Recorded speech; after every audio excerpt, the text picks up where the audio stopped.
Hello, hi guys! Magandang hapon sa inyo lahat. This is Shin po Masagada Channel, a faith healer, also mata reader. So ngayong hapon, natutunan natin na gusto sabihin sa inyo ng ating mga gabay. This is a weekly gabay for the month of August 15 hanggang August 21 for the sign of Leo. Leo, welcome to my channel. Ano kayang messages, advices ng Spirit Guides ang ating masasagap for today's video? Ano kayang kaganapan sa buhay mo ang ating mahagilap? So this reading is a general reading lamang, hindi lahat makaka-resonate. Kunin lamang po ang makaka-relate sa inyo and comment down below kung kaninong energy ang ating nasagap. And of course, don't forget to like and subscribe my channel and hit the notification bell for more videos update. Sa mga hindi pa po nakakapag-subscribe sa akin channel, please click nyo na po ang subscribe button dyan sa baba for all bell para updated kayo sa mga videos na i-upload natin every time in every moment. So guys, eto na, kumapit-kapit ka dahil eto na ang reading mo. Huwag mo tong mamimiss, Okay. Angel Spirit, please give me information for the sign of Leo. Ano kayang messages, advices, kaganapan sa buhay ng mga Leo ang ating mahagilap? So kumapit-kapit ka dahil ito ang mensahe sa iyo ng ating baraha. Angel Spirit, please give me an information para malaman natin. Oh, there's a star card. So, what does it mean? So, there's a wish fulfillment. May katuparan dito sa mga inihiling mo. Maaring, mangyari nawa ang dapat mangyari. And there's a hope, miracle, and of course, there's a renewal. At the same time, there is a Ten of Pentacles. There's a long-term success and long-term investment. No, kumbaga ito yung matagal mo nang inaantay-antay. No, yung big break. Ito yung big break na kumbaga magdadala sa iyo ng unexpected financial windfall. Ay, sabi. Because there's a Two of Swords. There's a decision that you need to make, no? Ano ba yung kailangan mong gawin, no? Sitting off the fence, crossroads, and of course, difficult decision. Kumbaga, there's a kailangan mong gawin sa buhay mo, kahit na, kumbaga, wala ka pang, kumbaga, ideas. Kumbaga, sinasabi sa'yo dito na kailangan mo kumbaga, alamin yung mga bagay-bagay, no? Kumbaga, wala ka idea dyan, kailangan, kumbaga, baguhin mo yung mindset mo, kailangan aware ka dapat dun sa mga bagay na yon. Kailangan alamin mo, hindi pwedeng wala kang kaalam-alam. There's a decision, no? Kumbaga, kailangan bago ka magdesisyon, kailangan mo munang alamin, no? Hindi pwede tayo dito pala decision T. And of course, there's a Three of Cups. There's an happiness. And there's a friendship, no? What is additional messages? Okay, there's a Two of Pentacles. There's a balance. So, ibig sabihin, maging balanse ka over friends and life, no? Kumbaga sa buhay mo, hindi puro kaibigan, hindi puro barkada, Sa buhay, kailangan mo maging seryoso, no? Kumbaga sinasabi sa'yo dito, humarap ka sa totoong klase ng buhay, no? Kumbaga, hindi mo kailangan maggumasos ng bongga para lang sa mga barkada dahil may mga kanya-kanya tayong bayarin sa buhay. May mga kanya-kanya tayong obligation, pagkain, bills. What is the star card?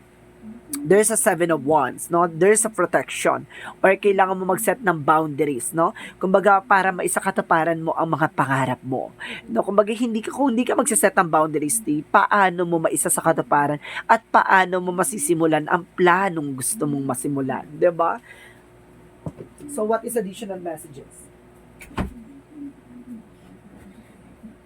Additional messages about the Ten of Pentacles. There's a Page of Cups. Listen to your intuition. Listen to your gut feeling, no? Kung ano ba yung gusto mong ano bang gusto mong negosyo, trabaho, kumbaga kailangan makinig ka sa gut feeling mo. At the same time, there's an inner voice na ibubulong sa atin ng ating mga sarili and of course ng ating mga gabay.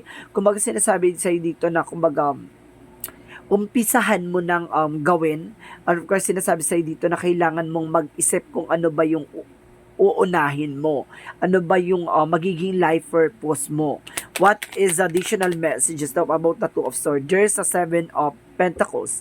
Kumbaga, there's a decision. Kapag nakapag-decision ka dito at nakuha mo yung tamang decision at nakuha mo yung mga information dyan, kumbaga, there's kumbaga, magkakaroon ka ng harvest time, no? Kumbaga, kung hindi ka mag-i-invest, wala kang makukuwang harvest or something paying off.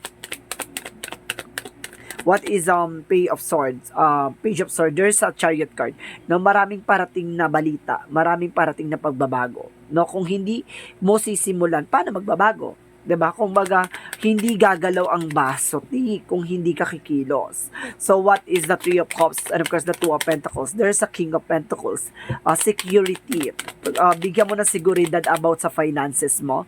Kumbaga, kung hindi mo ito bibigyan ng security, ang tendency, magko-collapse about sa finances mo. Ang tendency, there's a poverty or financial loss, no? Kumbaga, mahihirapan ka kung hindi ka magiging balanse. So, what is the star card? Seven of Wands. Get more information. Okay, sinasabi dito, there's a King of Pentacles, King of Wands. No, there's a vision. Or kumbaga, tingnan mo yung bigger feature of yourself. Yung, kung ano yung life purpose mo.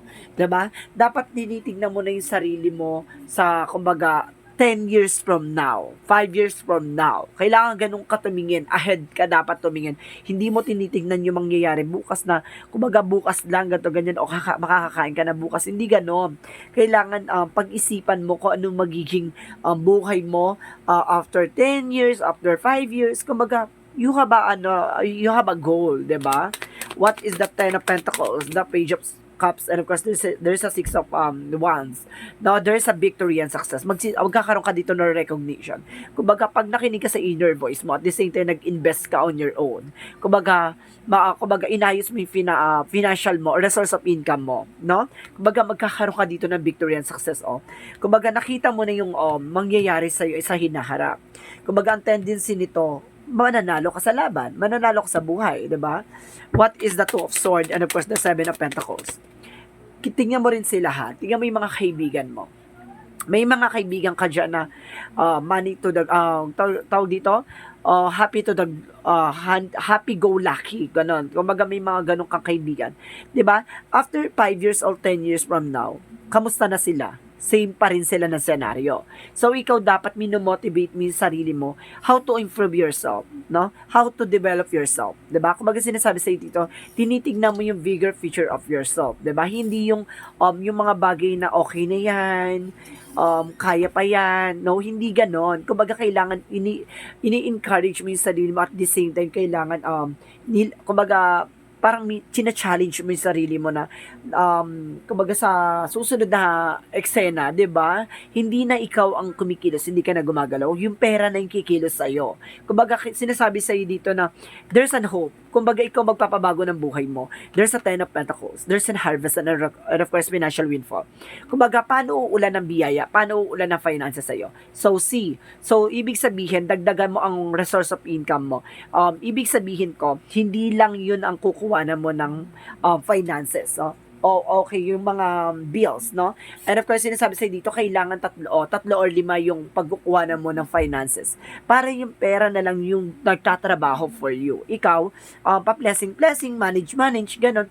Kumbaga, 'di ba? Kumbaga, hindi mo na pino-force yung sarili mo sa bagay na, kumbaga, pagpapagura, pagkakahirapan mo, no? Kumbaga, hindi na yung dugot pawis talaga ng bonggang-bongga, unlike sa mga tao dyan sa paligid mo na inuna yung barkada, inuna yung mga kaibigan, no? At the end of the time, lugmok, 'di ba? Hirap.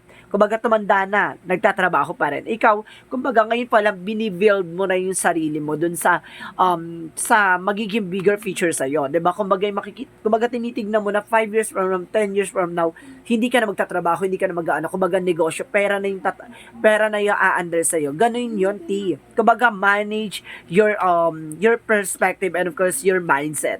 And of course, there's a Two of Swords, there's a Seven of Pentacles, there's a Three of Pentacles. Trabaho, negosyo, hanap buhay, no? Kung hindi ka mag-i-invest, walang mag-grow. Kumbaga, sinasabi sa'yo dito na kung about sa trabaho lang ng trabaho. Same cycle, same approach, same scenario. No, hindi magbabago yung sistema ng buhay mo. Sinasabi sa'yo dito na pag ikaw ang nagnegosyo, may tendency magdoble yung kita mo, 'di ba? Kumbaga, kung paano mo siya i-manage, kung paano mo aayusin yung buhay mo, 'di ba? Tignan mo siya 5 years, 10 years from now, ganun siya. Kailangan marunong ka magdesisyon sa sarili mo. Hindi ka dapat natatakot sumugal sa eksena. Kasi pag natakot ka sumugal at natakot kang lumaban, kakainin ka ng sistema, no? Ganun at ganun pa rin at hindi ka mababago. So, what is the Page of Swords and of course the Chariot card? There's an Empress card, rebirth. Ito na yung sinasabi, di ba? Magbukas ka ng panibagong buhay or buhayin mo ang panibagong eksena. Ibig sabihin dito, ipanganak mo ang bagong negosyo. Ibig sabihin dito, habang tumatagal, nagbi-build or gumagawa ka ng bagong buhay mo, no? O yung bagong resource of income mo. So, ibig sabihin, dumarami siya. Dapat habang tumatagal, dumadami yung source of income mo, hindi dumadami yung problema mo. 'Di ba? Mind safety. What is the Three of Cups and of course the King of Pentacles? Okay, this reading is for the sign of Leo, ha? So, pakinggan nyo mabuti at kuhanin nyo yung mga information na alam nyo matututunan nyo. And of course, there's a Two of Wands. So, ibig sabihin, there's a choices, no? Ikaw ang pipili at ikaw rin magdidikta sa sarili mo. Kung hindi mo sisimulan ngayon, paano na? Ibig sabihin dito, gawa mo ng seguridad yung finances mo. Kung baga gumawa ka or mag-build ka ng isang negosyo na alam mong at the end of the time, tutubo at lalago siya. No? Habang tumatagal na dadagdagan yung resource of income mo. Unlike dyan sa mga kaibigan na pinapasamahan mo. Okay. Sinasabi sa'yo dito, magiging masaya ka ngayon, lungkot-lungkotan ka later. Na kumbaga sinabi sa'yo dito, nandun pa rin yung problema mo. Hindi mo na solusyonan, bagkos nadagdagan pa. Dahil naubos yung finances mo. Kasi, di ba, gumastos ka. No? And of course, sinasabi sa'yo dito, some of you, napahamak pa. Di ba? What is the Two of Pentacles, the Five of Pentacles? Get more information. There is a full card. So, leap of faith, no? Kumbaga sinasabi sa'yo dito, nasa sa'yo yung alas, no? Kumbaga sinasabi, maging balance ka kung ayaw mo magkaroon ng maging poverty or magkaroon ka financial loss. The full card, no? Magtiwala ka at marunong ka dapat sumugal at lumaban. Alam mo dapat kung ano yung grounds mo. Be assertive. Okay, what is the total outcome? Ang total outcome is the Knight of Cups. Be creative. Expression. Kumbaga, there's some offers, no? Kumbaga, offer that brings you healing, no? Kumbaga, kailangan nurture sa'yo about sa finances at the same time, there's a Ten of Wands. Kumbaga, tapos na yung obligation, tapos na yung responsibilities. Kumbaga, kailangan mag-set man ng boundaries, no? There's a stress and problems, no? Kumbaga, ito na to, kumbaga, ang bigat-bigat ng problema, ang bigat-bigat ng stress, ang bigat-bigat ng pinagdadaanan ko. Kumbaga, parang hindi ko na kaya obligation, hindi ko na kaya responsibilities. Sinasabi sa'yo dito na, kailangan mo nang mag-create ng panibagong eksena. So, ano yung i-create mo daw? Additional outcome. There's an Eight of Wands. There's a trouble, movement, progress, no? Alam mo, dapat mo see, there is an Eight of Wands, and of course, there's a Five of Swords na, kumbaga, there's a defeat and surrender, no? Kumbaga, sinasabi sa'yo dito na nagkakaroon ng self-sacrifice or self-sabotage, no? Kumbaga, sinasabotahin mo yung sarili mo no? Kumbaga, hindi mo tinutulungan yung sarili mo, lalo mo siyang binabaon sa problema. Sinasabi sa'yo dito, there's an Eight of Wands, there's a speed and progress, no? Kung hindi mo aalisin yung hindi ka aalis sa isang situation, hindi ka magbabago. Kumbaga, sinasabi dito, baguhin mo ang sistema at baguhin mo ang patakaran ng buhay mo. So, what is the Love Oracle card? Ganun siya, Tiha. Ganun siya. Kung hindi ka mag-i-invest sa sarili mo, same scenario, Ti. 5 years, 10 years from now, ganun pa rin ang sistema mo. Nagtatrabaho ka pa rin, 'di ba? Unlike kung nagnenegosyo ka, kikita ka at the same time dodoble yung pera mo. Wala kang boss, walang aamok-amok sa iyo, 'di ba? What is the Love Oracle card? Laking sampal nito sa mga Leo, yung mga mga pasaway.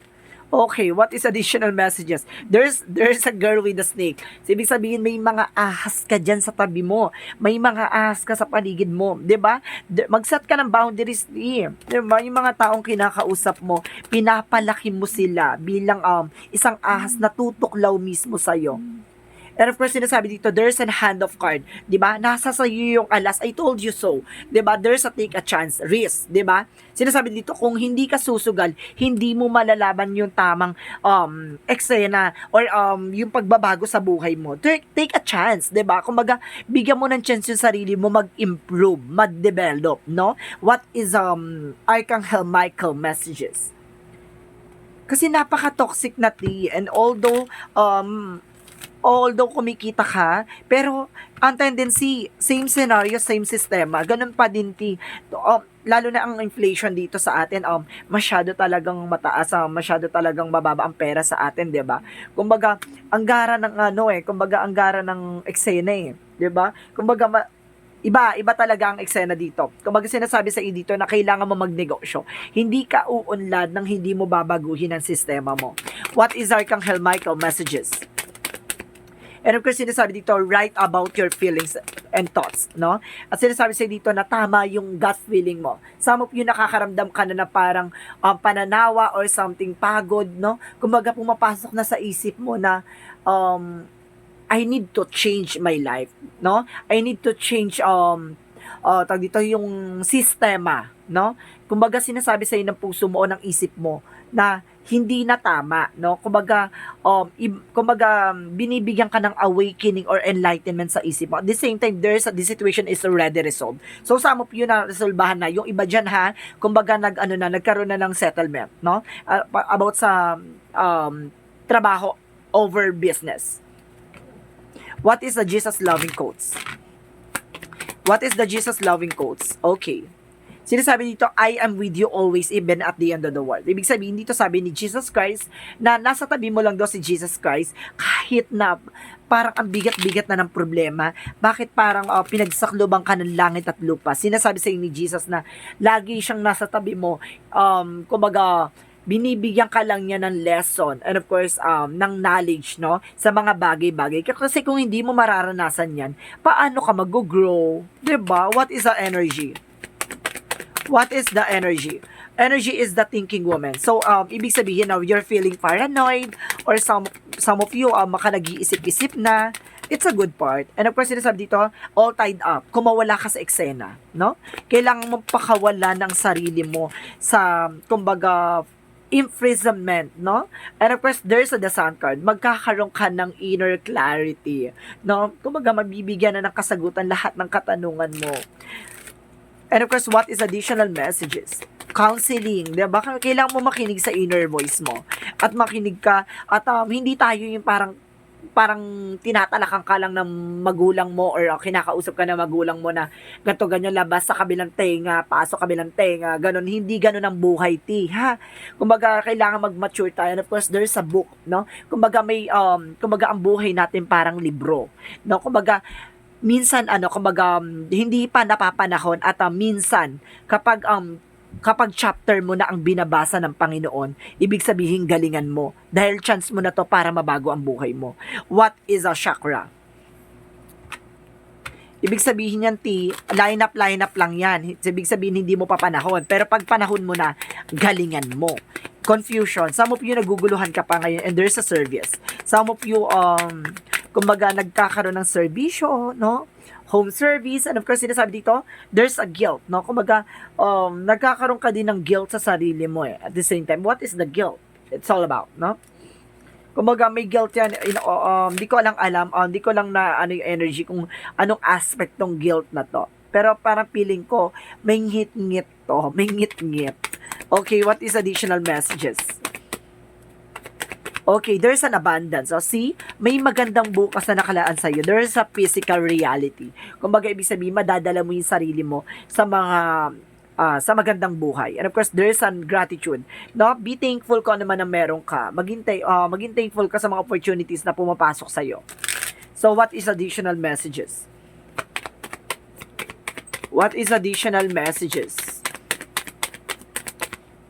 Okay, autumn is abundance tea. Abundance, preparation, harvest time. Isang malaking eksena talaga na sinasabi sa'yo dito na malaking opportunity na parating sa'yo ang magandang bukas, no? Magandang bukas na nakalaan para sa'yo. Abundance, preparation, and harvest time. Mag-prepare ka na, diba? Pero kasi sinasabi sa'yo dito, there's an flexibility and adaptivity and there's a personal power. Kung hindi mo i-adapt yung mga bagay na natututunan mo, walang magbabago sa buhay mo. So, ibig sabihin, kung may mga natututunan ka at talagang ina-adapt mo sa sarili mo, sa mga galaw mo, it's a good part. No? Kumbaga, nagkakaroon ka ng development. What is the Monsology? Monsology is a time for healing. So, ibig sabihin na magkakaroon ka na ng healing in all aspects, no? Health, career, love life, no? Finances. And of course, sinasabi dito, the energy is gaining momentum. Hindi mo to makakalimutan. Kapag dumating ka sa panahon na yun o sa araw na yun, kumbaga magiging memorable yon. And of course, this moment is a momentum. So, what is messages of life? Now, what is the messages of life? What is the messages of life? Okay. Let's see. Meron pa pala tayong angels number T. Nakalimutan natin. Okay. Babasahin natin yung messages of life. Let's see what is the angels number. What is angels number? Oh, pero isa lang ha. Masyado na tayong Charis. And kasi sinasabi dito, there's a 222. I am balanced. So, kailangan mo maging balance eh. Trust that the seeds of your thoughts are growing as you are nourishing them with words, feeling, and action. See? Kung yung mga bagay na tinatanim mo, no? Yun yung mga bagay na mag-grow sa'yo. Lalo-lalo na yung mga bagay na naranasan mo o natutunan mo, no? Kumbaga nourish sa'yo sa sarili mo yan eh. Kumbaga kailangan mo lang kumilos, gumalaw. Kumbaga maging balanse ka sa lahat ng bagay. And kung sinasabi dito, the eyes of the heart. Today, I perceive the real beauty of every person I meet with the eyes of heart. I see behind the personality and focus of the energy of love and dwells beneath of the surface. I am filled with wonder and presence of God in every one of us. The eyes of the heart allows me to use the divine shining everywhere. So, ibig sabihin dito, kapag natagpuan mo at nalaman mo ang mga bagay, no, na mangyayari, and of course, nalaman mo sa sarili mo, na, kumbaga, in-acknowledge mo, and of course, parang tinanggap mo na sa sarili mo yung buong buo, nung, sa puso mo, sa sarili mo, sa soul mo, and of course, sa utak mo, no, kumbaga, pag tinanggap mo ng buong buo yan, mga bagay na yan, sinasabi sa'yo dito, kumbaga, marireach mo yung buhay na nakalaan para sa'yo. Ibig sabihin dito, kailangan mo lang maging open at tanggapin ang hamon ng buhay.